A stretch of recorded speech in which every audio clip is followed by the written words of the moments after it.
Assalamualaikum warahmatullahi wabarakatuh. Alhamdulillahirabbil alamin Salam. wassalatu wassalamu ala asrofil anbiya'i wal mursalin wa ala alihi wa sahbihi ajma'in. Alhamdulillah pada tengah hari ini kita bersama dengan Datuk Seri Jamil Khair, pengerusi Badan Perhubungan UMNO Negeri Kedah, dan juga bersama kita yang berhormat Datuk Suraya Yaakob, Ketua Penerangan Badan Perhubungan UMNO Negeri Kedah yang juga merupakan Esko Kerajaan Negeri Kedah. Di mana pada tengah hari ini kita akan membicarakan tentang isu yang sangat-sangat hangat sekarang ni, pasal COVID ni, di mana menjadi kegusaran kepada masyarakat dan dengan berita-berita yang kadang-kadang terlalu ekstrim sehingga menyebabkan masyarakat rasa takut untuk melakukan aktiviti-aktiviti harian mereka. Jadi saya teruskan bicara kita pada tengah hari ini. Jadi saya nak tanya Datuk Jamil dulu. Datuk balik dari Sabah buat swab test okey tak? Baik, Bismillahirrahmanirrahim. Assalamualaikum warahmatullahi wabarakatuh. Nizam dan juga yang berhormat Datuk Su, Esko Kerajaan Negeri Kedah, Ahli Majlis Tertinggi dan selaku Ketua Penanganan UMNO Negeri Kedah, dan semua rakan-rakan sidang penonton pendengar di dalam media sosial pada hari ini. Saya nak mengucapkan terima kasih atas kesempatan kita dapat bersiaran. Yang pertama sekali juga saya nak mengucapkan tahniah atas usaha yang telah digerakkan oleh Badan Penanganan ini, kerana kita tahu bahawa hari ini kita ada gelombang baru ataupun second wave, ataupun kita sebutkan juga dengan serangan baru COVID-19 yang sedang berjalan pada hari ini.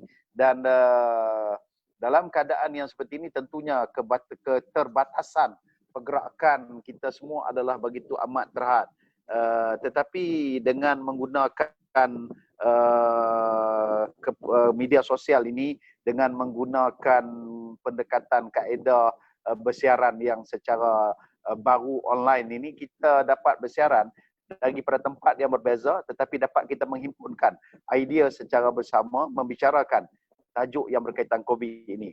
Dan kalau kita tanyakan tentang swab test ni, saya ini kali semalam merupakan kali yang ketiga semasa saya ada di Sabah, di mana tempat bertugas saya sepanjang PRN Negeri Sabah ialah di Libaran, ataupun orang lebih kenal Sandakan, bandar utamanya. Di sana kita telah pun bertugas selama lebih kurang 2 minggu di dalam keadaan pandemik COVID-19 ini. Dan hari ini semalam merupakan kali yang ketiga kita melakukan swab test. Dan baru sekejap tadi, saya ingat kalau tak salah saya lebih kurang dalam 15-20 minit yang lalu, result ataupun keputusan yang dah keluar ialah negatif.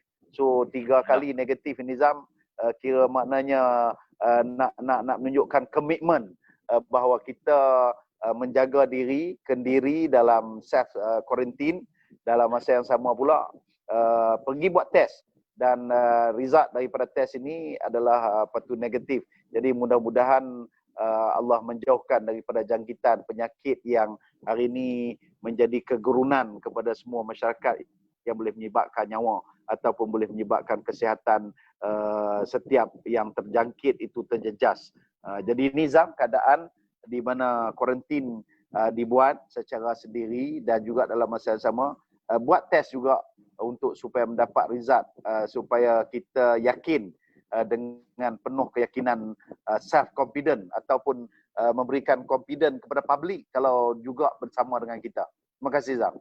Okey tu, apa jentera-jentera kita yang bertugas di PRN Sabah tu ada diberikan arahan supaya supaya melakukan swab test dan juga melakukan kuarantin kendiri selama 14 hari ni tu.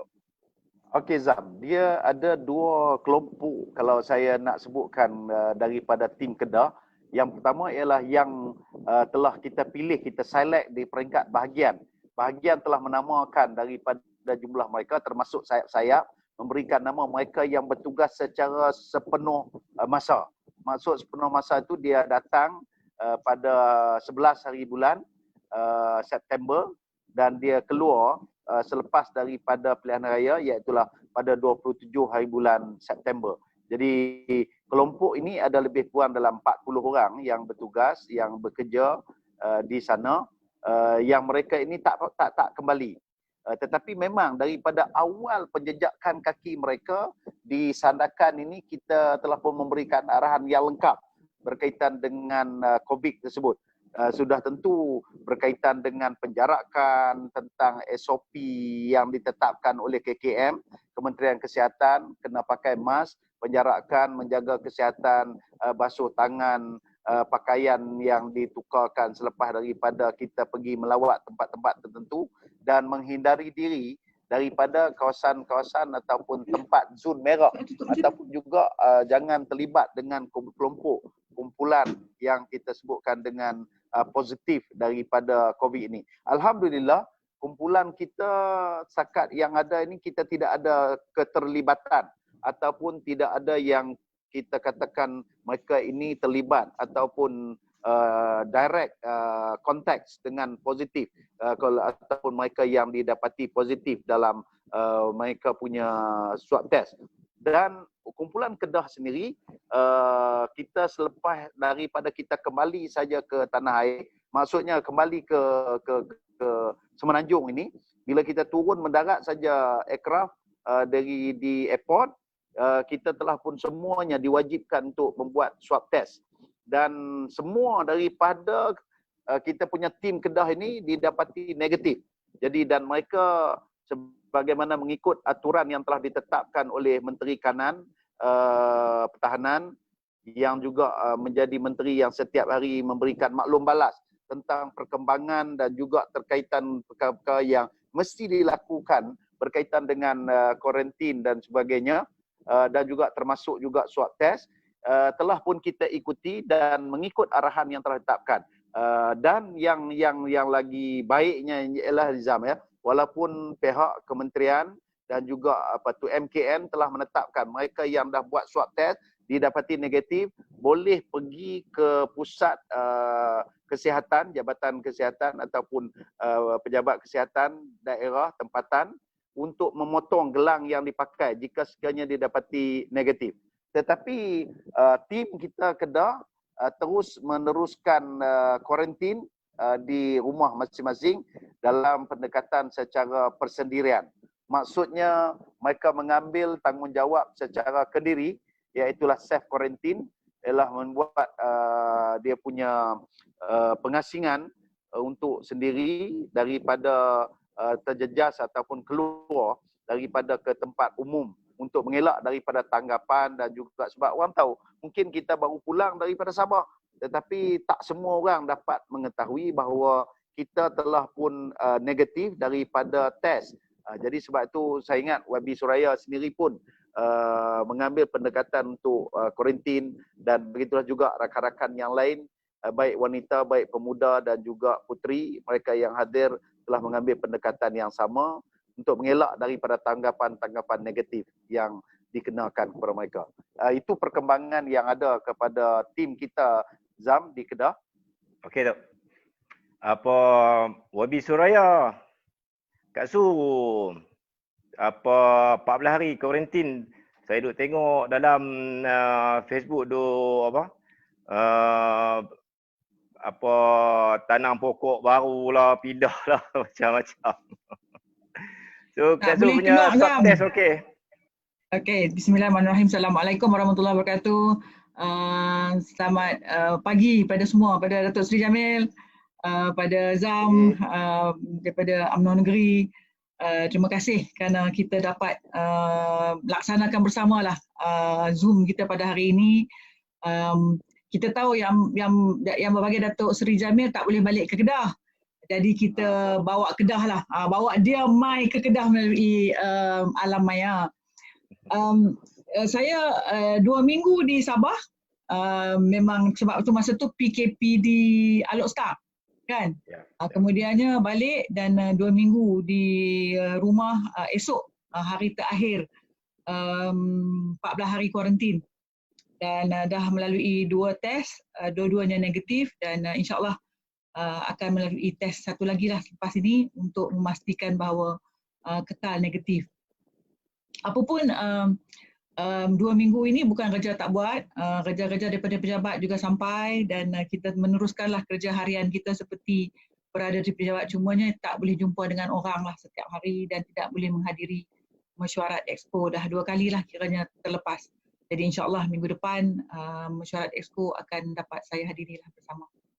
Okey, Kak Su, selalu bila berlaku satu-satu kluster di negeri Kedah ni, netizen ni dia lebih cepat lagi suruh buat tindakan. Maksud dia netizen sendiri yang bagi pandangan, oh kita kena buat PKPD, kita kena itu, kita kena ini dan sebagainya kan.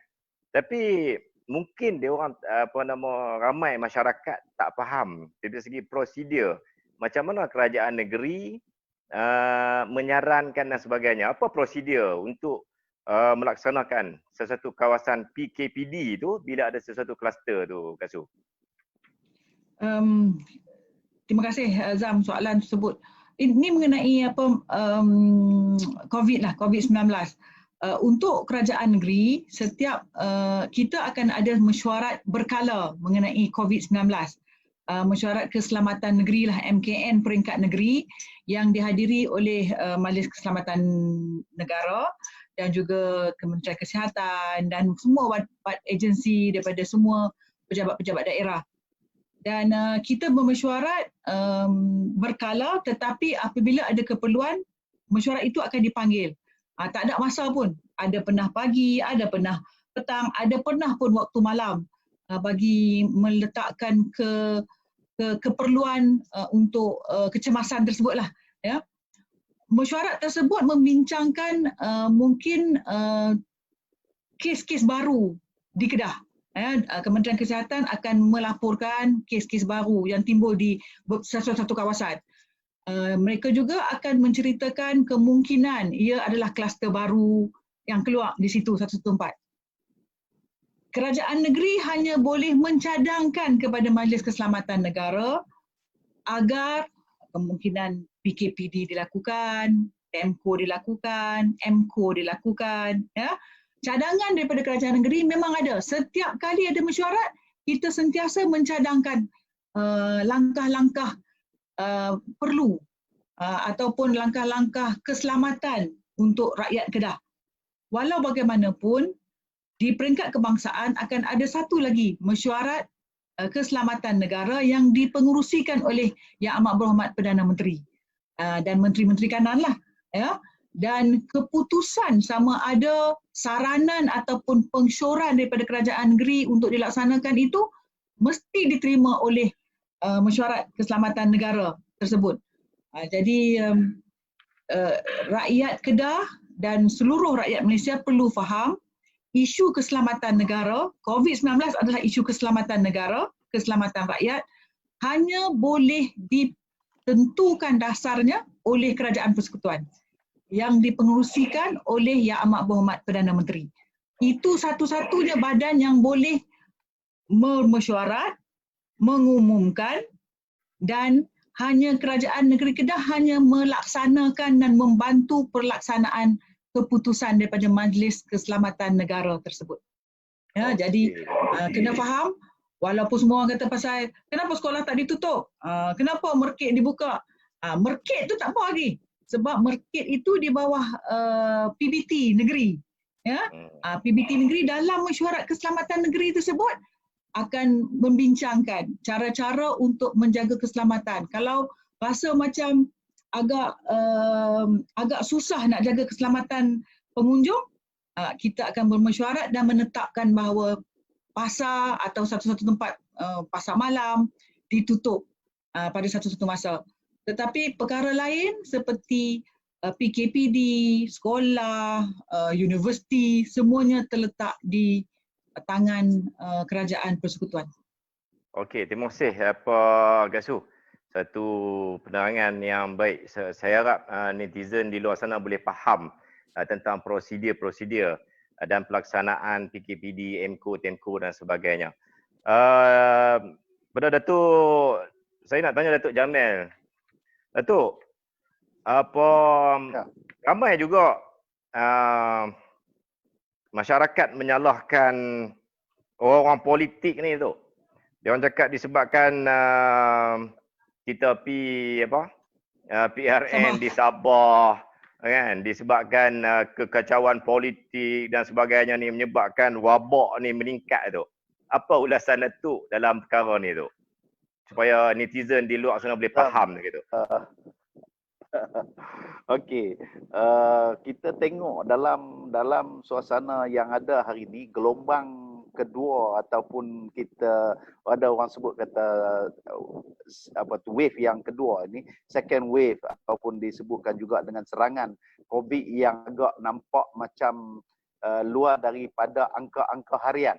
Sebab sebelum daripada ni angka harian yang diumumkan oleh Menteri Kanan Keselamatan Datuk Ismail Sabri dan macam tu juga DG Kementerian Kesihatan mengumumkan jumlah yang terlibat dan sebagainya pada setiap hari. Setiap hari mereka mengumumkan. Tetapi di kemudiannya apabila bermula dengan PRN di negeri Sabah dan sebelum daripada itu sudah tercetus gelombang ini. Cuma dia nampak agak terserlah ataupun agak nampak jumlah yang agak banyak bermula daripada PRN negeri Sabah.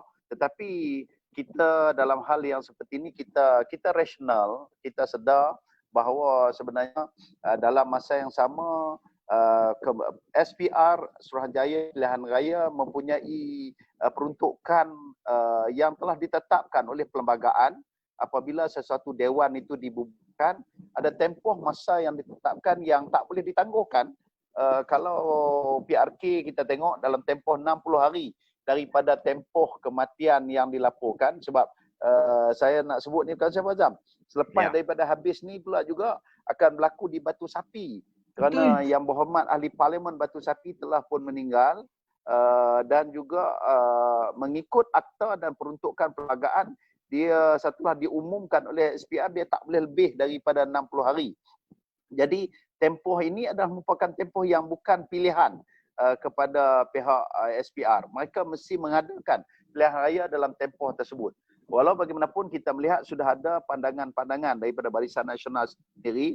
Ini pandangan tetapi dia terpulang kepada otonomi yang telah pun diberikan kepada UMNO Negeri Sabah, di mana kita melihat ada cadangan daripada barisan walaupun bukan daripada pihak atasan tetapi daripada peringkat pimpinan-pimpinan sayap yang telah memberikan cadangan supaya mungkin Barisan Nasional ataupun UMNO tidak terlibat dan sebagainya. Apapun keputusan ini bukan final, tetapi saya sebutkan sudah ada pandangan-pandangan umum yang seperti itu. Artinya yang saya cuba nak bawa ialah pandangan orang-orang politik juga, mereka pun juga bimbang dengan COVID yang berkembang dan berlaku. Tetapi Zam, kalau kita pergi secara lebih detail, kita melihat angka-angka yang meningkat ini ialah baik di Sabah dan juga di Kedah. Tapi kalau kita sebut di Kedah pula, dia ada kelainan. Sebab Kedah tidak ada pilihan raya negeri. Tidak berlaku pilihan raya negeri, tetapi angka itu saban hari yang dulu ni kita tengok di antara zon yang dianggap hijau lah. Yang dianggap negeri yang hijau. Ialah negeri Kedah. Sebab negeri Kedah tidak ada waktu pandemik yang begitu hebat gelombang pertama dulu. Negeri Kedah dianggap negeri yang dianggap selamat. Tidak ada kes-kes yang berkaitan dengan COVID. Tetapi kebelakangan kemudian dia datang dengan serangan Siva Gangga, dia datang daripada kluster sungai dan sebagainya. Dan kemudian kluster yang baru pula ialah kluster tembok. Jadi di Sabah pun juga macam tu juga Zam. Kerana negeri Sabah ni sebenarnya keluasan negeri yang cukup luas, yang cukup besar. Sehingga kalau kita perhubungan di antara satu bandar besar dengan satu bandar besar ni, dia bukan dekat dan orang kata berjarak dengan penjarakan yang begitu mudah untuk sampai. Dalam bahasa mudah yang dapat saya katakan ialah kalau ada berlaku peningkatan jumlah di sesuatu bandar di negeri Sabah, kalau katakan ianya berlaku di Tawau, di Lahad Datu, di Sempurna, ataupun di dekat dengan kota Kota Belud. Jadi jumlah-jumlah ini pada penjarakan yang amat jauh perjalanan kenderaan dan sebagainya. Tetapi Zam, satu perkara yang perlu kita jelas, baik di Sabah dan baik juga berlaku di negeri Kedah yang tidak ada PRN, ialah kes yang berkaitan dengan kluster tembok. Ya. Ini Zam, kluster tembok ni mungkin barangkali pada pandangan umum kita tak terbiasa dengan kalimat dan perkataan tembok ni. Dia mungkin bila sebut tembok, dia tanya pula, ada pula jam berseluruh. Bukan berseluruh lah, dia tanya. Secara jujur dia tanya, tembok mana pula yang orang daripada tembok mana? Dia tembok Nizam dalam arti kata ialah penjara. Saya ingat mungkin kalau untuk kita nak memudahkan kepahaman dan untuk mudah supaya orang tidak berkeliru, ialah tembok itu digunakan dalam istilah kluster penjara. Saya tak tahu, mungkin MKN menggunakan terminologi yang berbeza kerana ada faktor yang tersendiri, tetapi kalau kita sebut kata kluster penjara, dia punya what come to dia mind ialah the first thing yang sampai dalam otak fikiran, oh, yang ni dalam tembok penjara. Ini dalam kumpulan yang tak boleh bergaul dengan orang, dan memang pun tak bergaul. Walaupun kata YB Su dia di rumah dia tu tak jauh daripada kluster ni. Saya pun tengok tadi dalam media sosial upload yang terbaru tadi dalam beberapa minit sebelum kita bersiaran. YB Suraya telah pun menghantar bantuan-bantuan berbentuk makanan dan sebagainya kepada frontliners ataupun kumpulan-kumpulan yang berada di barisan hadapan yang bertugas untuk sekatan di hadapan penjara dan juga di hospital Sultanah hospital besar Al-Usta yang hak lama ni, ialah kerana kawasan tu dia terikat dan terlibat dengan PKP yang diperketatkan. Jadi hantar makanan. Artinya nak bagi tahu kalau yang terlibat ialah orang yang duduk dalam tu. Yang terlibat banyak dan ramai itu ialah dalam tu. Tetapi yang di luar ni, saya tak menafikan ada jumlah berlaku peningkatan, tetapi dia tidaklah seketara yang jumlah yang besar yang mengejutkan dan menyebabkan ada orang yang dah cari button panik untuk nak ditekan. Dia dah mula rasa ini terlampau ramai dan sebagainya. Tetapi terlampau ramai itu ialah pada satu kelompok yang mereka itu memang kalaupun tak ada COVID, mereka ini terasing. Jadi sebab tu walaupun Datuk Su dia duduk dekat dengan penjara, tapi dia tak pernah jumpa pun orang dalam tu yang seramai 1,800 orang lebih tu. Jadi mereka ni memang terasing sejak daripada dulu sehinggalah sampai sekarang. Cuma mungkin kita boleh cadangkan, ini cadangan kita, mungkin ada pihak MKN memikirkan hal yang lain. Menteri yang berkaitan, Datuk Ismail Sabri, bila sebut kluster tembok, mungkin juga boleh disebutkan di dalam angka itu, di dalam sebutan tu kluster penjara, ataupun juga dalam kita punya kolom ataupun kita punya carta yang terlibat itu, dia boleh dituliskan penjara. Jadi orang faham, oh ini tulis penjara. Tapi kalau kita tulis tembok, dia masih lagi ada yang tak menghubungkan pemikiran dia tu sebab mungkin dia tak terbiasa dengan kalimat tersebut. Itu di antara pandangan saya Lazam. Tetapi ala kulli hal, secara umumnya saya mengatakan bahawa sudah ada perkembangan-perkembangan yang dibimbangi oleh masyarakat umum. Ibu bapa bimbang anak-anak sekolah mereka dan sebagainya. Dan saya fikir yang amat berhormat Perdana Menteri dalam siaran langsung live 2-3 hari kemarin jam 6 petang telah pun menyebut bahawa ada hanya sekolah-sekolah yang tertentu yang telah pun diperketatkan, yang telah diberikan pelepasan pengajian, iaitu di zon merah, di kawasan-kawasan lain tidak terlibat. Cuma kita memahami netizen, ibu bapa cukup bimbang dengan anak-anak mereka di tadika, bimbang anak-anak mereka yang duduk di sekolah rendah, dan bimbang dengan anak-anak mereka yang berada di sekolah menengah. Jadi hal ini menjadi sentuhan dan juga menjadi tempat trigger ibu bapa melahirkan kebimbangan mereka terhadap anak-anak mereka. Jadi akhirnya kesimpulan yang saya nak mengatakan bahawa ialah kluster tembok ini ialah kluster yang mereka ini terhad pergerakan mereka, yang mereka ini tidak bercampur dengan orang luar. Cuma yang ada ialah kalangan kaki tangan penjara, warden-warden, petugas-petugas daripada penjara dan pegawainya. Yang ini ada kaitan juga dengan masyarakat umum sebab bila mereka balik daripada tempat kerja, mereka balik ke rumah mereka dan keluarga mereka terdiri daripada orang awam, umum dan sebagainya. Tetapi apapun kita melihat mungkin ini perlu diambil perhatian dan juga perhatian juga kepada pinggiran-pinggiran kawasan sekolah-sekolah rendah yang terlibat dengan zon merah untuk diberikan perhatian supaya kembangan ibu bapa ini mendapat jawapan dan mendapat maklumat yang lebih tepat kepada mereka. Terima kasih, Zam. Okay, terima kasih, Datuk. Kak Su,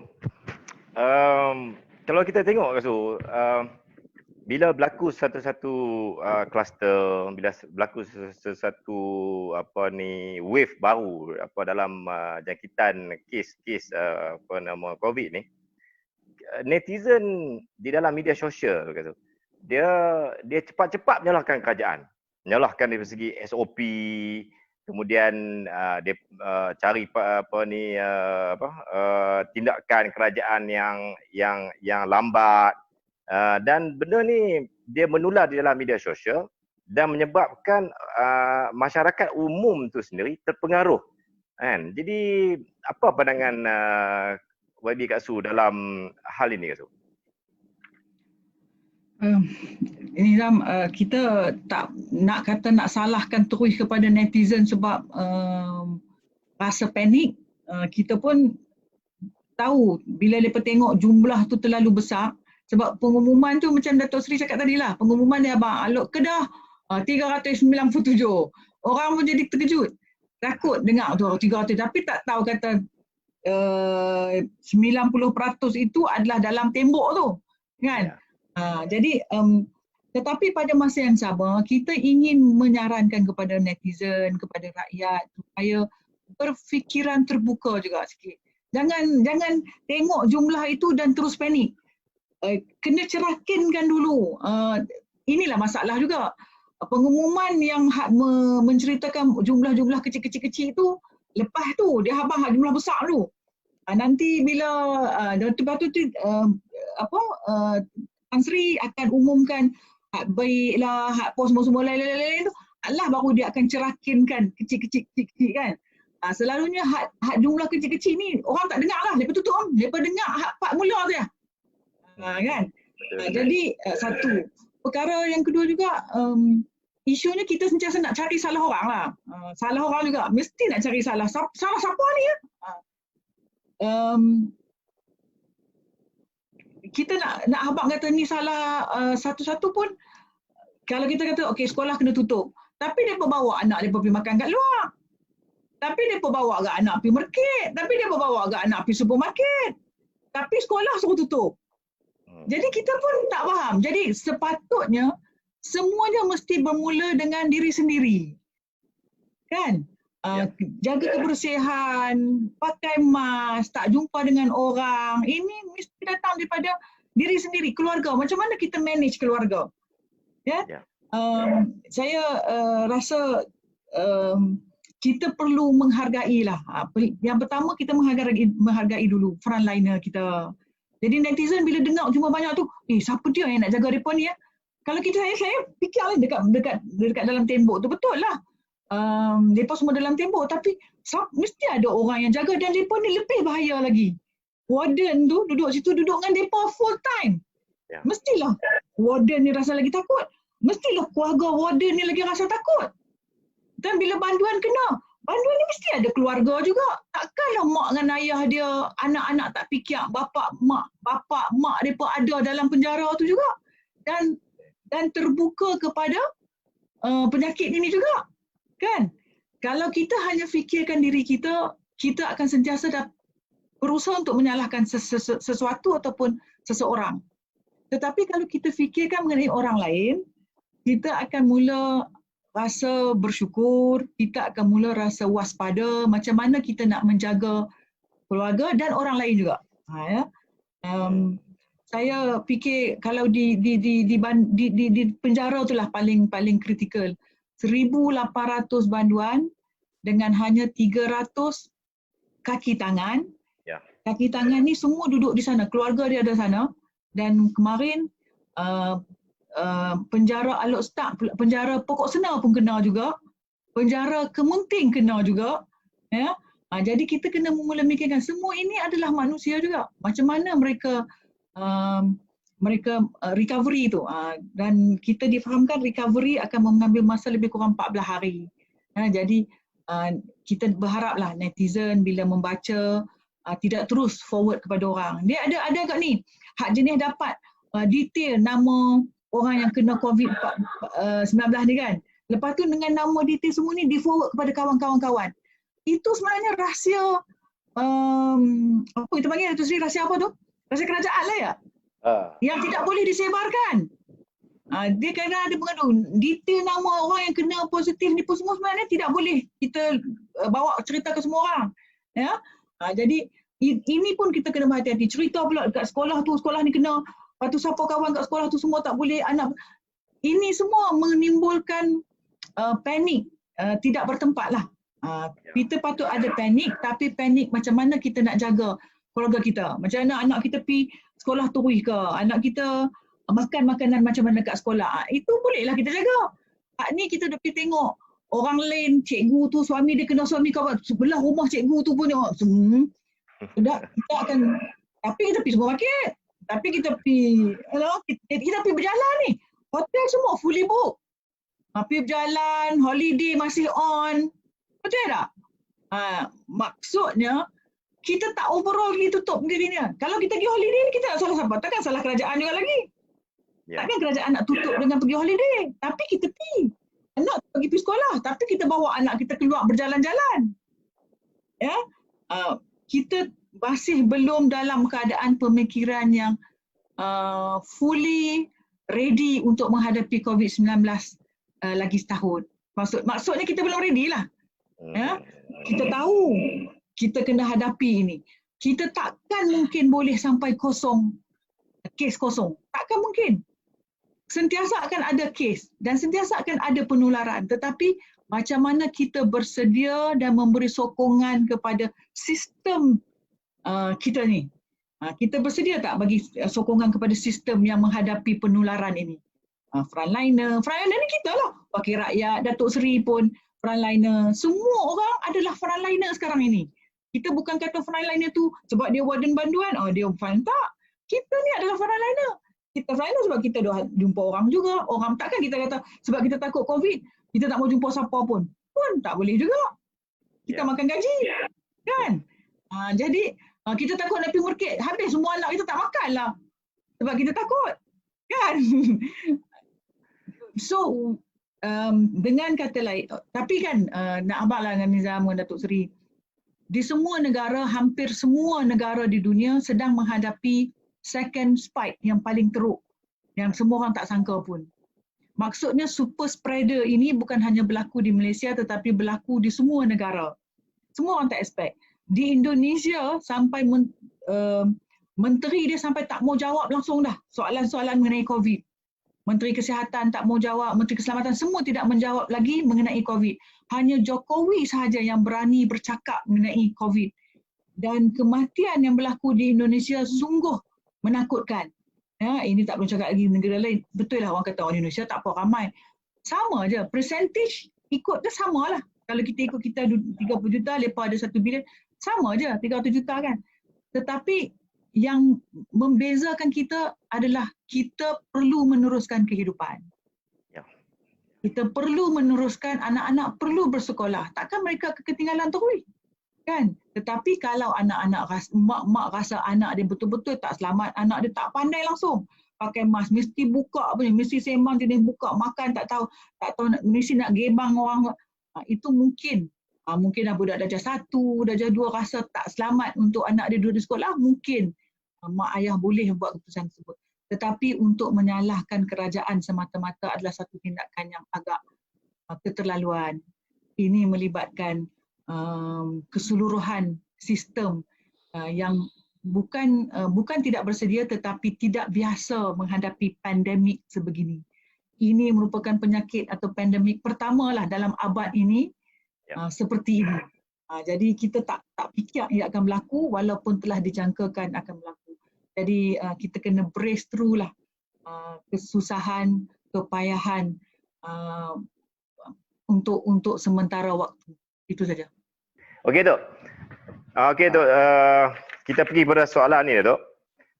Tentang bagaimana untuk kita masyarakat, rakyat dan kita sebagai manusia tu untuk hidup bersama dengan virus COVID ni, Datuk. Sebab kalau kita tengok tu, virus ni dia tak akan hilang. Dia tidak akan jadi kosong. Jadi bagaimana pada daripada ulasan Datuk, saya nak ulasan Datuk, bagaimana untuk kita hidup bersama dengan virus COVID ni, Datuk? Okey Zam, dia realitinya kita harus terima, hakikatnya kita harus menerima inilah gaya hidup kita di suasana sekarang ini.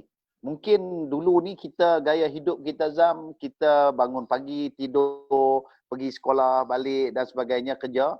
Tetapi realiti hidup baru ni pun kita tengok, kadang-kadang orang bekerja hanya di rumah. Realiti hidup baru sekarang ni, orang mungkin berhubungan cara online. Tidak lagi sebagaimana dulu, beli makanan pun online.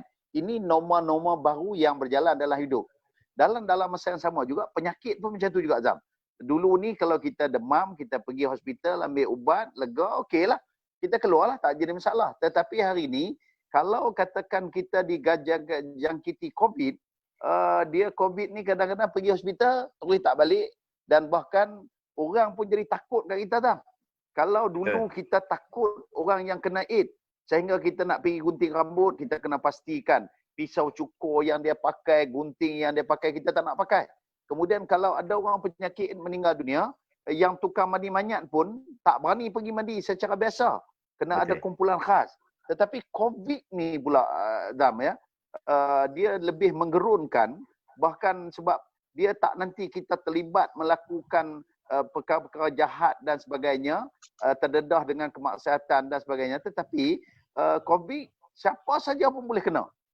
Orang yang baik, orang yang tak baik, orang yang dia tak mengenal erti bangsa dan sebagainya, erti budaya kehidupan, cara dan sebagainya. Maka sebab itu, melainkan kalau ada penemuan baru virus COVID ini boleh ditemukan dengan dia punya vaksin yang boleh melegakan dia, ataupun paling tidak ubat yang boleh digunakan untuk melawan penyakit ini, maka ini mungkin barangkali pengakhiran kepada ketakutan ini.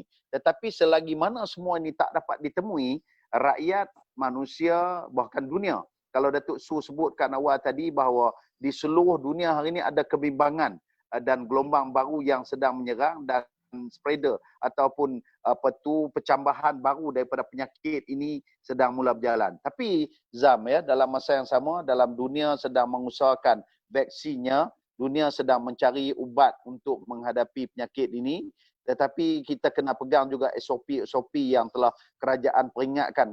Sebab itu tak pelik Saban setiap tengah hari 2 kali. Tengah hari Menteri Kanan akan muncul di kaca televisyen, dan kemudian dalam masa yang sama pula ialah DG Kesihatan, Director General Kementerian Kesihatan akan muncul di TV untuk memaklumkan jumlah dan sebagainya, bagaimana menghindari penyakit dan sebagainya.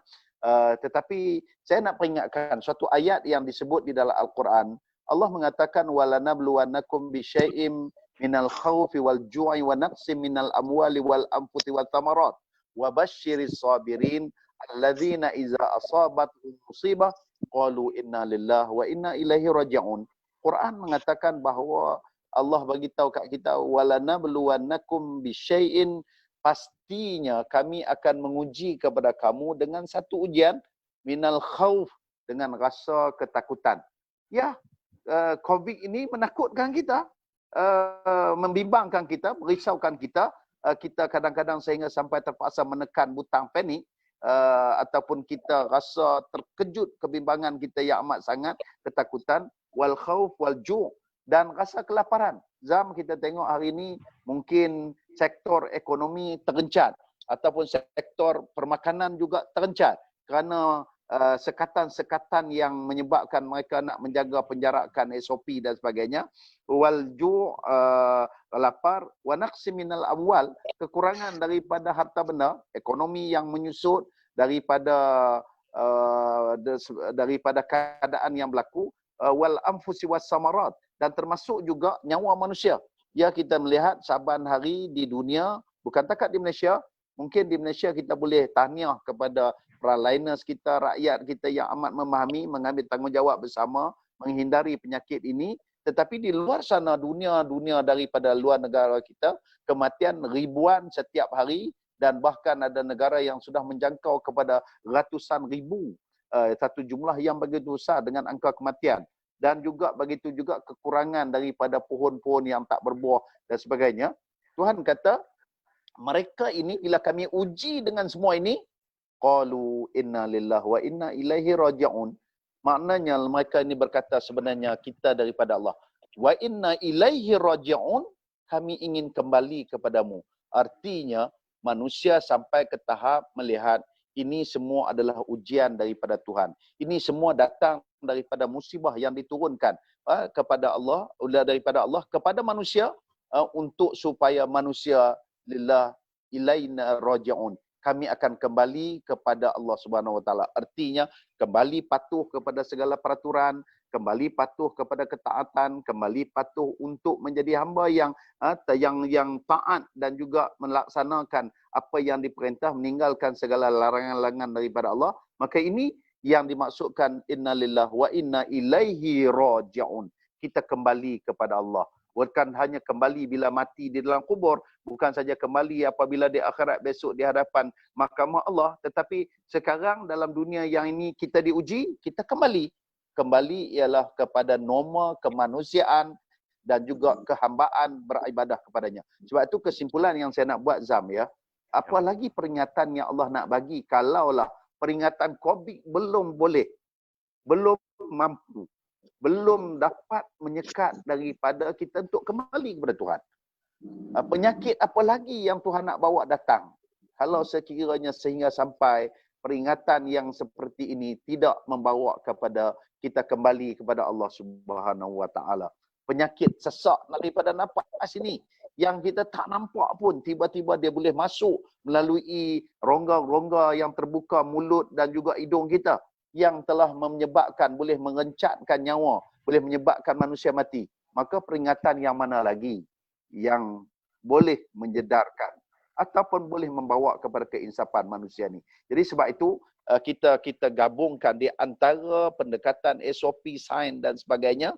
Dalam masa yang sama juga ialah kesedaran kita kembali kepada Allah. Kesedaran inilah yang akan menyebabkan nanti kita jaga SOP, kita jaga penjarakan kita, kita pakai mask, kita patuh untuk basuh tangan. Maka kalau ini kita menjaga seluruh daripada kesihatan dan juga kebersihan, maka dalam masa yang sama, mungkin pada saat dan ketika yang sampai pada waktu ketikanya, Allah angkat balik daripada penyakit ini. Sebab itu kita selalu berdoa kepada Allah Subhanahu Wa Taala dalam doa yang selalu kita padankan setiap hari. Allahumma inna nas'aluka minal barasi wal junun wal juzam wa min sayyi'il asqam. Kita minta jauh daripada balak, bencana dan penyakit-penyakit yang termasuk daripada COVID-19 yang diturunkan oleh Allah Subhanahu Wa Taala. Kepada Allah kita serahkan, kita pohonkan supaya Allah mengangkat, khususnya untuk negeri kita Kedah dan negara kita Malaysia umumnya, kerana tentunya rakyatnya sudah sedar bahawa ini adalah penyakit yang amat bahaya, dan mudah-mudahan inna lillahi wa inna ilaihi raji'un, kepadanya kita kembali insya-Allah. Terima kasih, Zah. Terima kasih, Datuk. Soalan terakhir saya kepada YB Kak Su. Apabila berlaku wabak di sesuatu kawasan, apa peranan UMNO dalam menangani ataupun membantu mereka-mereka yang terkesan di dalam kawasan tersebut? YB Kak Su.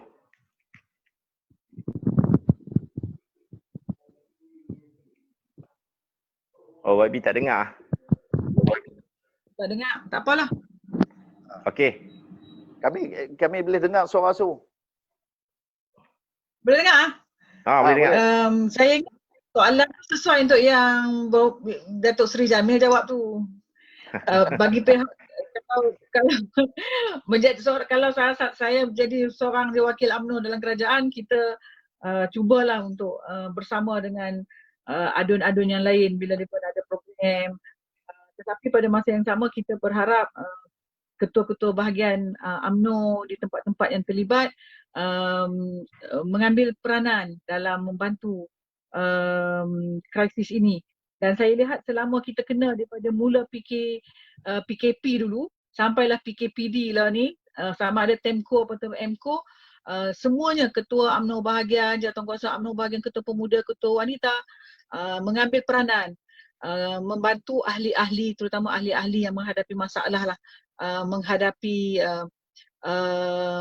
larangan-larangan yang dibuat oleh kerajaan, sama ada untuk kehidupan seharian ataupun dalam pekerjaan dan meneruskan kehidupan mereka. Lain-lain Datuk Seri lah kot. Datuk Seri ada last, Datuk Seri. Bagaimana UMNO membantu masyarakat dalam bila berlakunya